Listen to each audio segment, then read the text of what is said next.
কিভাবে বিজেপি কর্মীদের ঘর বাড়ি ভেঙেছে তৃণমূল, দেখুন।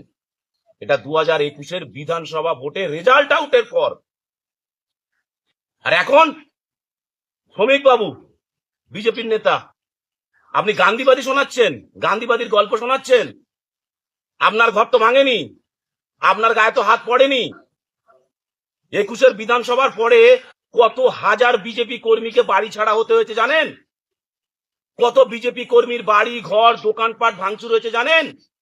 100-র উপরে বিজেপি কর্মীকে খুন করা হয়েছে। আর আপনারা এখন এসি ঘরে বসে বসে গান্ধীবাদী শোনাচ্ছেন। ভোটে জিতিয়েছি আমরা, এবার আপনারা জিতেছেন, অনেক পরিশ্রম করেছেন, এবার 1 সপ্তাহ রেস্ট নিন, পরিবারকে সময় দিন।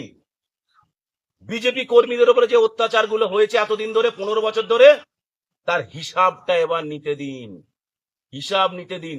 আজকে ভাবুন তো, যদি তৃণমূল ক্ষমতায় আসতো, অভিষেক ব্যানার্জি স্টেজে দাঁড়িয়ে কি বলেছিল? 4 তারিখের পরে ডিজে বাজাবেন, পশ্চিমবঙ্গে নাকি বিজেপি ফ্ল্যাগ নেওয়ার লোক থাকবে না। অভিষেক ব্যানার্জি বলেছিলেন, মনে আছে? যে কেউ বাঁচাতে পারবে না।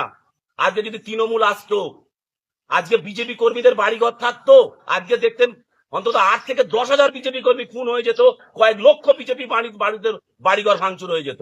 তখন আপনারা আসতেন বাঁচাতে? 2021-এর পরে শ্রমিক ভট্টাচার্যকে বলছে, আপনি বাঁচাতে এসেছিলেন যখন হিন্দুদের বিজেপির কর্মীদের বাড়িঘর গুলো ভাঙচুর হয়ে গেছিল? কোথায় ছিলেন আপনারা? কাউকে তো দেখতে পাইনি, কোনো নেতাকে যে আপনারা ফিল্ডে দাঁড়িয়ে প্রতিবাদ করেছেন। সব ঘরের ভেতরে লুকিয়েছিলেন। আর আজকে গান্ধীবাদীর গল্প শোনাচ্ছেন। মানুষকে মানুষের উপযুক্ত জায়গার ব্যবস্থা করতে দিন। যারা এতদিন ধরে অত্যাচারিত হয়েছে তাদেরকে তাদের হিসাবটা বুঝে নিতে দিন। না হলে কিন্তু কর্মী খুঁজে পাবেন না। বিজেপি বলছে কর্মী খুঁজে পাবেন না। আপনারা এসি ঘরের নেতা, এসি ঘরে থাকুন। গান্ধীবাদীর গল্প শোনাতে এসছে ওরা আমরা সমান নয়। যখন ওরা মারছিল আপনারা কোথায় ছিলেন? ছিলেন কোথাও? আজকে ওপেন দাঁড়িয়ে যখন হুমকি দিয়েছিল, লক্ষ লক্ষ বিজেপি কর্মীদের চোখে জল, কান্না, মার, মহিলাদের ঘর থেকে টেনে বের করে করে মার। আজকে তৃণমূল নেতারা কি হুমকি দিয়েছিল? যে যদি তৃণমূল ক্ষমতায় আসে, হিন্দু মা বোনেদের টেনে টেনে বের করে করে প্রেগনেন্ট করবে।